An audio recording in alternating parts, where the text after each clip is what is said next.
Good morning, everyone. This is Hemlata ma'am from Mother India Senior Secondary School. Students, we have started our third chapter from your Hornbill book, and the chapter name is Discovering Tut. The saga continue. तो students इसे हमने इस chapter को start किया था, तो हमने इसकी जो फर्स्ट 3 पेजेज जो हैं उसे हमने डिस्कस कर लिया था. जैसे पेज नंबर आपका आ गया 22, 23 एंड 24 जो है 25 जो है पेज नंबर, उसे हमने थोड़ा सा कम डिस्कस किया था, वो कंप्लीट हमारा नहीं हो पाया था. तो अब हम पेज नंबर 25 जो है उसी से आगे कंटिन्यू करेंगे. तो पेज नंबर 24 और पेज नंबर 23 में थोड़ा सा जो हमने डिस्कस किया था वो मैं आप लोगों के साथ थोड़ा सा शेयर करूँगी. मेन जो पॉइंट्स जो हैं वो मैं आपको बताऊँगी इसके. तो मैंने आपको इसमें बताया था कि जो मम्मी की बॉडी जो है उसको बाहर सीटी स्कैन के लिए निकाला गया था. इसकी बॉडी को देखने के लिए जो है बाहर से काफ़ी ज़्यादा लोग आते हैं. फिर इसकी बॉडी के बारे में जो वहाँ के जो रिसर्चर जो थे उन्होंने इसके बारे में फाइंड आउट किया था कि जब कार्टर ने क्या किया था, इसकी बॉडी को डिस्कवरी के लिए फाइंड आउट करने के लिए बाहर लाया था, तो उन्होंने इसकी बॉडी के साथ कुछ ऐसा किया था कि इसकी बॉडी की जो कंडीशन है वो काफ़ी ज़्यादा बैड हो गई थी. टट की बॉडी की जो कंडीशन थी वो काफ़ी ज़्यादा बैड हो गई थी. तो वो अपने डिफेंस में बताता है कि अगर ऐसा नहीं करता तो इसकी जो बॉडी है वो गोल्ड में थी. तो कहते हैं कि वो जो चोर होंगे, थीव्स जो थे, वो उसको ले जाते और इसकी बॉडी को भी क्या कर देते, बिल्कुल ख़राब कर देते. तो वो अपने उसमें बताता है. देन उसके बाद हमने इसमें जो किया था,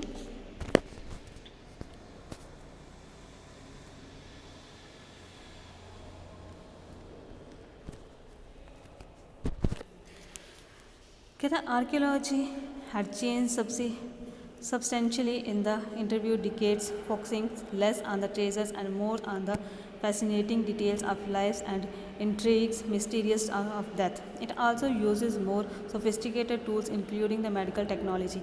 In 1968, more than 40 years after Carter's discovery, an anatomy professor x-rayed the mummy and revealed the startling fact.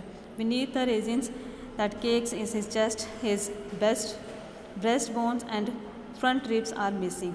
तो मैंने आपको बताया था इसमें कि जो अभी जो इसकी एक तरीका जो है वो चेंज हो चुका हुआ है आर्कियोलॉजी का. पहले किस पे फोकस किया जाता था, उसके साथ जो ट्रेजर मिलता था उसके ऊपर ज़्यादा फोकस किया जाता था. लेकिन अब इस चीज़ के ऊपर ज़्यादा फोकस नहीं किया जाता. अब फोकस किया जाता है कि उसकी जो डेथ है वो किस रीज़न से हुई थी, क्या था मिस्टीरियस, क्या था उसकी डेथ का, तो उसके ऊपर ज़्यादा फोकस किया जाता है. कहता है it also uses more sophisticated tool. कहता है आजकल बहुत ज़्यादा सोफिस्टिकेटेड टूल्स जो हैं उनका यूज़ किया जाता है, इंक्लूडिंग मेडिकल टेक्नोलॉजी जो है. तो कहता है इन 1968, more than 40 years after कार्टर्स discovery, कहता है जब कार्टर ने डिस्कवरी की थी 1922 में, तो उसके 40 ईयर्स के बाद कहता है 1968 में एन एनाटॉमी प्रोफेसर जो थे, एनाटॉमी प्रोफेसर एक्सट्रेड किया उन्होंने मम्मी की बॉडी को रिवील्ड किया, स्टार्टलिंग फैक्ट कि क्या थे, किस वजह से और कौन कौन सी चीज़ें इसके साथ हुई हैं. तो उन्होंने बताया था, उन्होंने कहा था कि कार्टर ने क्या किया है, जब इसकी बॉडी को वहाँ से बाहर निकाला, कॉफिन से जब बाहर निकाला है, तो वो जो वहाँ पे लगा हुआ था रेजिन जो है उसकी बॉडी के साथ उसको चिपकाया गया था. तो कहता है वो जो इसकी बोन्स जो हैं, ब्रेस्ट बोन्स जो हैं और रिब्स जो हैं वो वहीं पर रह गई हुई हैं, कार्टर की बॉडी के साथ ये चीज़ें नहीं हैं. नेक्स्ट कहते हैं today diagnostic imagings can be done with computer tomography or CT, by which hundreds of the X-rays in cross sections are put together like slice of bread to create a three-dimensional virtual body.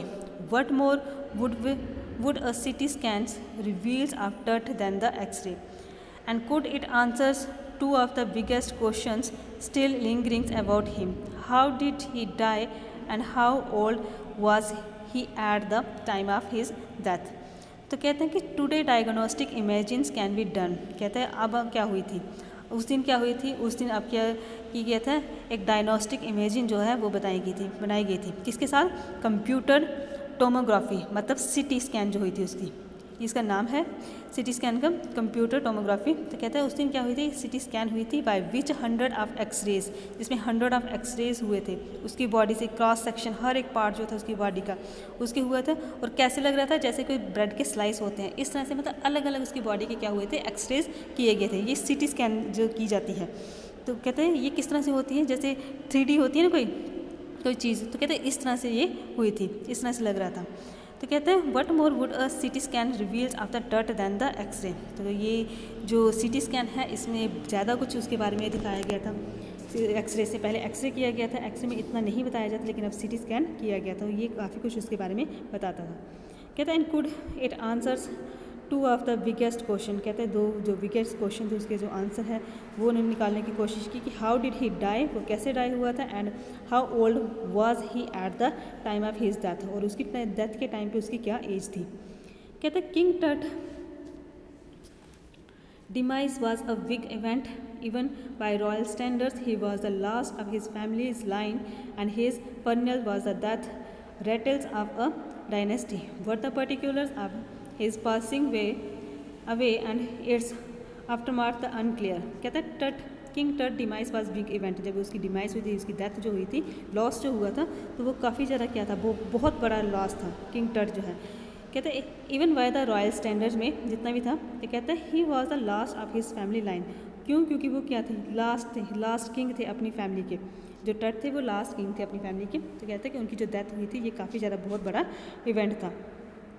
कहते हैं इनकी death के साथ ही जब इनकी death हुई है, इनकी डेथ के साथ ही इनकी जो डायनेस्टी है उसका क्या हो गया था, रेटल हो गया था, इसकी इनकी डायनेस्टी जो है वो ख़त्म हो गई थी। कहते हैं what the particulars of his passing away and its aftermath are unclear. कहते लेकिन इसकी जब डेथ हुई थी तो इसकी इतना बड़ा किंग था, लास्ट किंग था, कहते फिर भी इसकी जो डेथ हुई थी वो नहीं क्लियर हो पाई थी कि डेथ का रीज़न क्या था, किस वजह से इसकी डेथ हो पाई थी। नेक्स्ट कहते हैं Amenhotep third Tut's father's or grandfather. अब देखो यहाँ पे क्लियर नहीं कहा गया कि ये टट के फादर हैं या ग्रैंड फादर हैं, तो क्या नाम है उनका, एमेनहॉटेप थर्ड। कहते हैं ये क्लियर नहीं है यहाँ पे कि वो टट के फादर थे या ग्रैंड फादर थे। वाज अ पावरफुल फ़ारो, तो कहते हैं कि वो पावरफुल फ़ारो थे, पावरफुल किंग थे, who ruled for almost 4 decades. उन्होंने 4 डिकेड्स तक वहाँ पे रूल किया था at the height of the 18 dynasty golden age तक।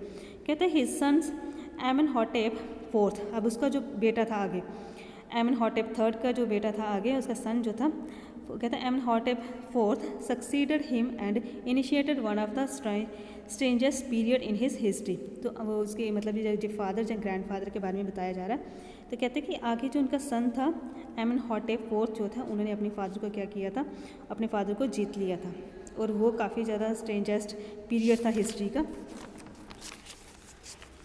इजिप्ट में कहते हैं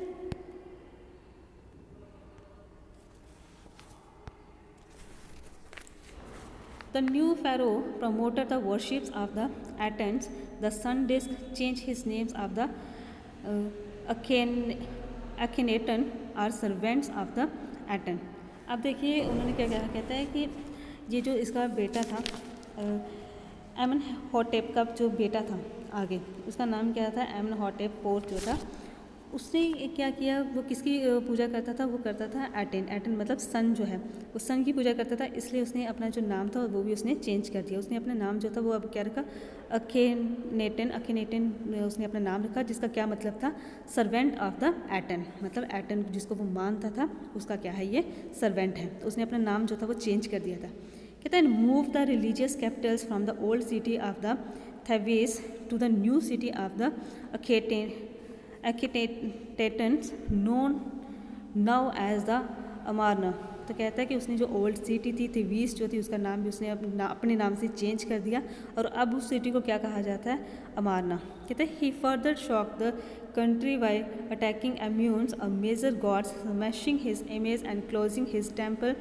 It must have been a horrible time. तो कहते हैं उस टाइम उसने क्या किया कि बहुत ज़्यादा यहाँ पे एक मेजर अटैक करना स्टार्ट कर दिए, यहाँ पे बहुत ज़्यादा जो टेंपल होते थे टेंपल को इसने क्लोज़ कर दिए, क्योंकि ये अपनी बात मतलब सुनता था, दूसरों को नहीं सुनता था। जो पहले के टेंपल जो बने हुए थे उन चीज़ों को इसने क्या कर दिया, क्लोज़ कर दिया, जो इमेजेस थी वो उसको इसने स्मैश कर दिया। कहता है it must have been the horrible time, और ये जो टाइम था, ये जो एमेनहॉटेप का जो फोर्थ जो है उनका जब टाइम था तो काफ़ी ज़्यादा ये हॉरिबल टाइम था। ये उसकी फैमिली के बारे में बता रहे हैं, टट की फैमिली के बारे में बता रहे हैं कि टट के ये क्या थे, मतलब फादर हो सकते हैं, ग्रैंड फादर हो सकते हैं, उनके टाइम के बारे में बता रहे हैं थोड़ा सा। कहते हैं सेट द रे जॉनसन, ये रे जॉनसन जो थे उन्होंने इसके बारे में सारा बताया हुआ था। वो कौन थे, रे जॉनसन कौन थे, director of the university of the Chicago Chicago's researcher centers in the Luox, the sites of the ancient Thebes.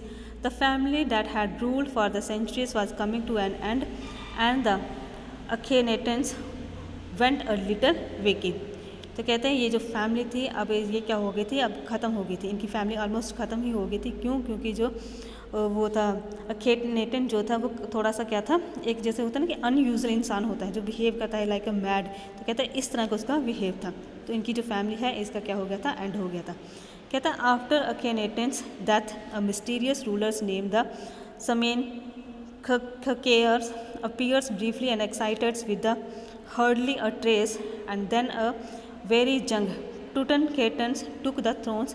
King Tut, as he is widely known today. The boy king soon changed his name after Tutankhamun, living image of the Anum, and oversaw a restoration of the old way. He reigned for about 9 years and then died unexpectedly. अब देखो वो क्या कह रहा है, कहता है कि उसकी जो फैमिली थी, अब जो टूट है उसकी फैमिली जो है उसके बारे में मतलब कह रहे हैं कि उसकी फैमिली जो थी ऑलमोस्ट वो क्या होने वाली थी, ख़त्म ही होने वाली थी। कहते हैं जब अखेनेटन जो है उनकी जब डेथ हुई थी, मिस्टीरियस वजह से उनकी डेथ हुई थी, और मिस्टीरियस रूलर्स नेम जिसने मतलब इसकी डेथ की थी amen cares appear briefly and excited with hardly a trace. कहते हैं कि उनकी डेथ के बाद, अखेनेटन की डेथ के बाद क्या हुआ था, जब उनको हराया गया उनकी डेथ हो गई थी, पता ही नहीं चला उनकी डेथ का, एक मिस्टीरियस डेथ थी उनकी भी।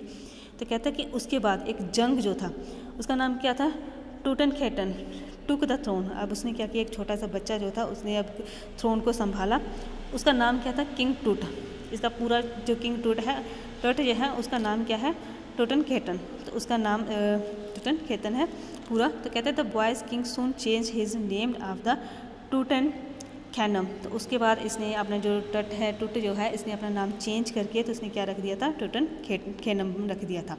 ऐसे इसका नाम क्या था, टूटनखेटन था। कहता है living image of the annum को ये मतलब मानता था। उसके बाद इसने क्या किया कि रिस्टोर की थी जितना भी जो ओल्ड वे था, इसके जो ग्रैंडफादर के टाइम का जितना भी जो ओल्ड वे था, जो मतलब इसने चेंज किया था, जो अखेनेटन ने चेंज किया था, तो कहता है वो सारी चीज़ें इसने क्या कर दी थी, रिस्टोर कर दी थी। और इसने 9 ईयर्स तक यहाँ पे क्या किया था, राज किया था। कहता है regardless of his fame and the speculations about his fate, Tut is one mummy among many in Egypt, how many no one know.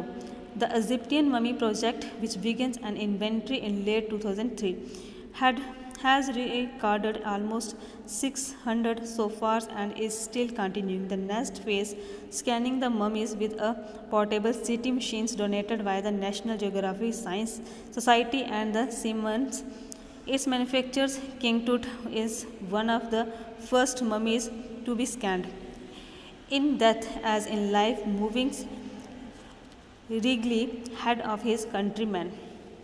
तो कहता है regardless of his fames and the speculations about his fate.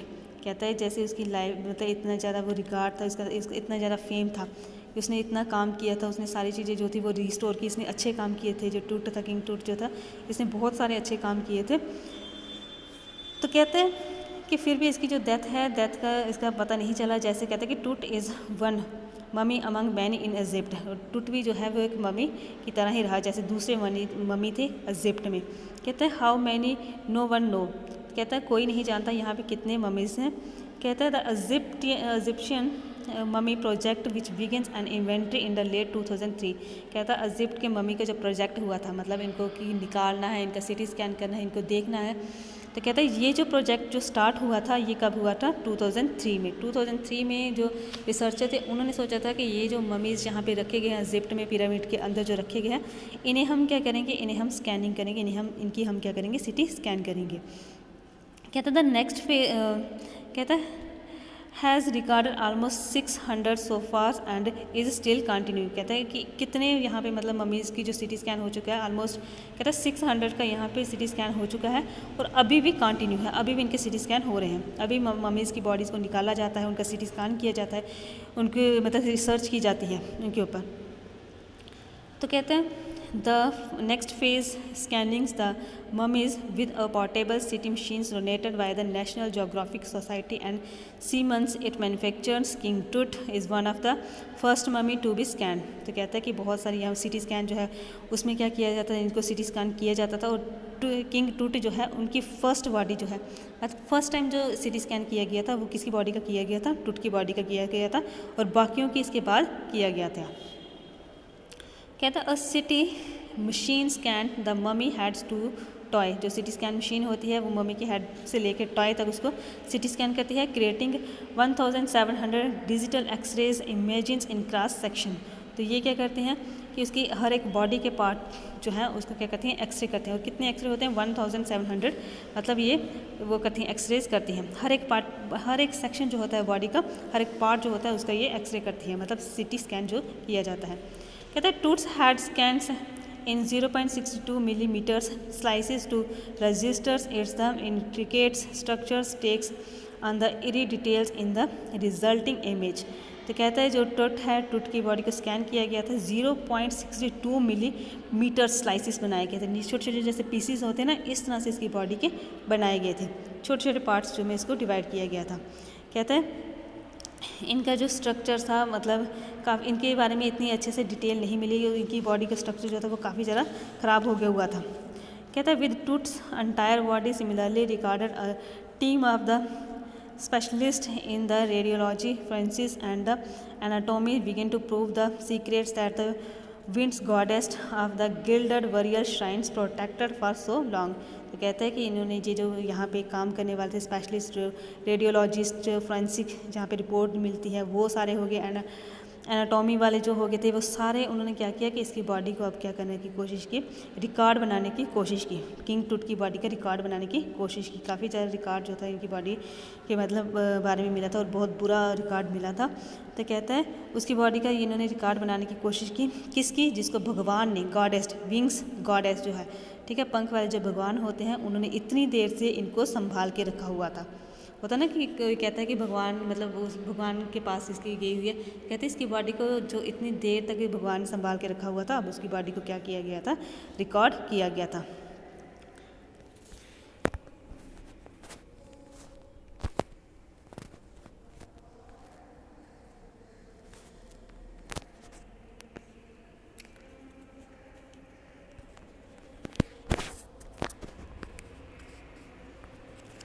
कहता है the night of the scans workman carried Tut from the tomb in his box like the pallbearers. They climbed a ramp and a flight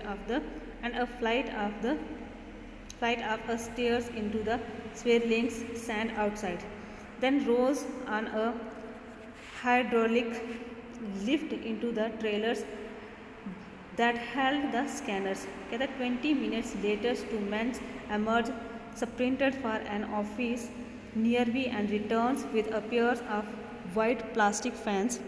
The $million scanners had quite because of the sands in the cooler's fan. Curse of the pharaoh, joke a god nervously। देखो अब क्या कहता था night of the scan, जिस time उसको scan किया जाना था, वर्कमैन कैरिड आउट टूट, वर्कमैन जो थे काम करने वाले थे, उन्होंने टूट की बॉडी को बाहर निकाला। बाहर निकालने के बाद उन्होंने like a pall where they climbs a rams and flight of the stairs, उन्होंने उसके बाद स्टेयर्स जो है मतलब CT स्कैन के लिए उन्होंने आगे जो बॉडी थी उसको लेके गए। कहता है then rose and the hydraulics lift into the trailers that held the scanners. तो कहता है उसके बाद उन्होंने उसकी बॉडी को वहाँ पे रखा जहाँ पर उसकी बॉडी को स्कैन करना था। कहता है 20 minutes later, two men emerged, sprinted for an office nearby, returns with an appears of the white plastic fans. कहते हैं उसके बाद 20 मिनट्स के बाद फिर से दो मैन जो थे वो अपीयर हुए थे, मतलब इसकी बॉडी को CT स्कैन के लिए अंदर रखा गया। रखने के बाद फिर से इसको क्या किया गया, बाहर निकाला गया। कहते हैं the $millions scanners had quite because of the sand in the cooler fan. उसके बाद क्या हुआ कि वो जो सैंड थी इसकी बॉडी को जब वो कर रहे थे, CT स्कैन कर रहे थे, तो काफ़ी ज़्यादा सैंड लगी हुई थी, काफ़ी ज़्यादा मतलब वो कर रहा था, हवा चल रही थी, तो उसके जो फ़ैन थे, कूलर फ़ैन जो थे जहाँ पे CT स्कैन किया जा रहा था, वो भी क्या हो गए, बंद हो गए। क्यों? क्योंकि उसके बीच में क्या फंस गई थी, सैंड फंस गई थी। इसकी बॉडी का जब CT स्कैन कर रहे थे तो वो सारी जो मशीनें थी वो भी क्या हो गई थी, बंद हो गई थी, उसमें काफ़ी ज़्यादा वो सैंड जो थी वो फंस गई। तो कहता है curse of the pharaoh, joke a guard nervously, एक गार्ड ने ऐसे जोक में कहा कि ये जो चीज़ें बंद हो रही हैं, जो इतना कुछ हो रहा है, तो ये किसकी वजह से हो रहा है, इसकी बॉडी जो है वो कर्ज दे रही है, मतलब श्राप दे रही है। आपको उसमें मैंने बताया था ना स्टार्टिंग में, इसमें वो कहते हैं कि कुछ लोग इसकी बॉडी के पास क्या करते होते हैं, वो जो गाइड बुक है उसको पढ़ते हैं, और कुछ लोग जो है वो कहते हैं कि नहीं, इसकी बॉडी के पास बिल्कुल शांत होकर खड़े होना है। क्यों? क्योंकि ये कर्ज देते हैं। तो कहते हैं कि एक जो गार्ड था उसने भी यही कहा कि ये क्या कर रहे हैं, ये कर्ज दे रहे हैं।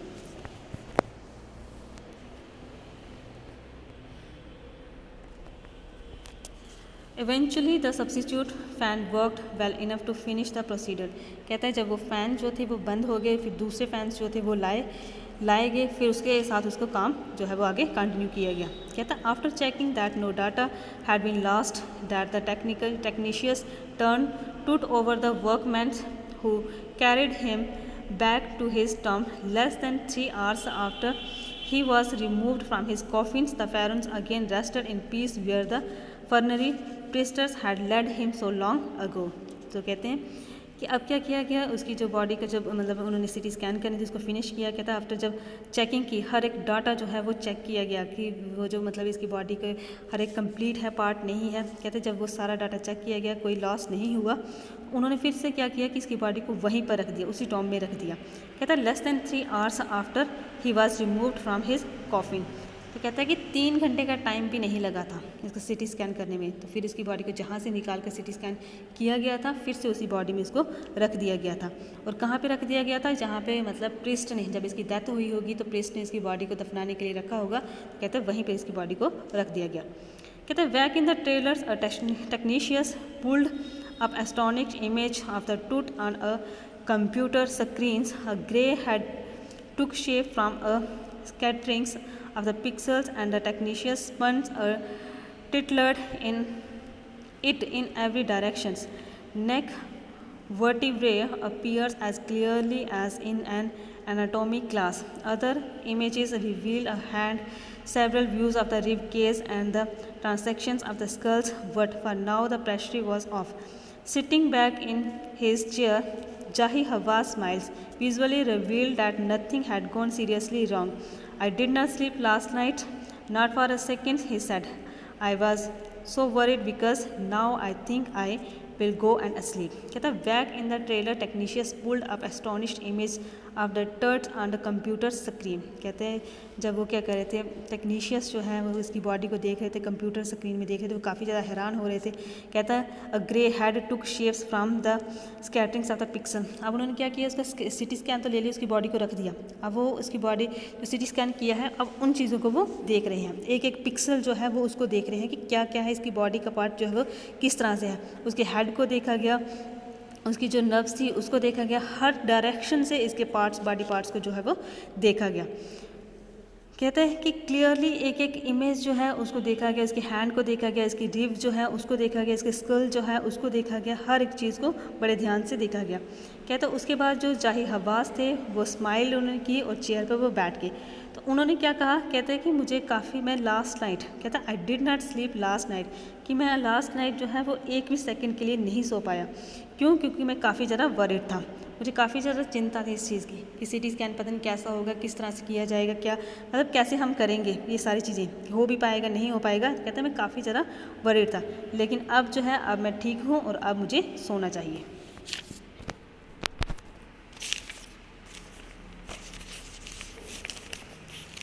कहता why the times we left the trailers descending material stairs to be the sandy grounds. The wind had stopped, the winter's air lay cold and still like death itself. In this valley of the departed, just above the entrance to Turt's tomb stood Orions, the constellations that the ancient Egyptians knew as the soul of the Osiris, the god of the afterlife, watching over the boy king। कहता है by the time we left the trailers descending metal stairs to be sandy grounds, the wind had stopped। कहते हैं जब हमने अपना काम जो finish किया था, वो जो विंड चल रही थी वो भी अब क्या हो गई थी, स्टॉप हो गई थी। कहता था विंटर्स एयर ले कोल्ड, वो जो विंटर एयर थी, जो हवा चल रही थी सर, तो कहता है वो भी अब क्या हो गई, ऐसे हो गई, मतलब ठंडी हो गई, इस तरह से बंद हो गई जैसे क्या होती है विंटर एयर जो है वो कोल्ड हो गई है, और ऐसे लग रहा था जैसे इसकी अब क्या हो गई है, डेथ हो गई है। कहते हैं इस तरह से मतलब जो हवा चल रही थी, जो इतना तूफान आ रहा था, वो अब तूफान क्या हो गया है, बिल्कुल शांत हो गया है। कहते हैं just above the entrance of the Tut's turns to Orion's the constellations that the ancient Egyptian. कहता है कि उसकी जो यहाँ पे बॉडी रखी गई थी वहाँ पे एंट्रेंस में ही ऊपर क्या था, एक कॉन्स्टलेशन जो था, मतलब जैसे तारे होते हैं वहाँ पे, तो कहते हैं इस तरह से उसकी बॉडी के ऊपर बिल्कुल जहाँ पे उसका टर्म था वहाँ पे क्या था, एक बहुत मतलब कॉन्स्टलेशन था, वहाँ पे तारा था। तो कहता है इस तरह से लग रहा है कि जैसे भगवान जो है ओरिसिस इजिप्टियन गॉड होते हैं, तो कहते हैं जैसे ये भगवान जो है ओरिसिस जो है वो इसको देख रहे हैं, इसकी बॉडी को देख रहे हैं, ये जो किंग टूट है तो इसको देख रहे हैं कि मतलब ऊपर से, तो इस तरह से इसकी बॉडी को वहाँ पे रखा गया था। तो बेटा ये जो आपका चैप्टर है ये अब कंप्लीट हो गया है, 3rd चैप्टर। तो नेक्स्ट लेक्चर में हम इसके क्वेश्चन जो हैं उन्हें हम करेंगे। तो थैंक यू बच्चे, thank you for listening and watching and have a nice day.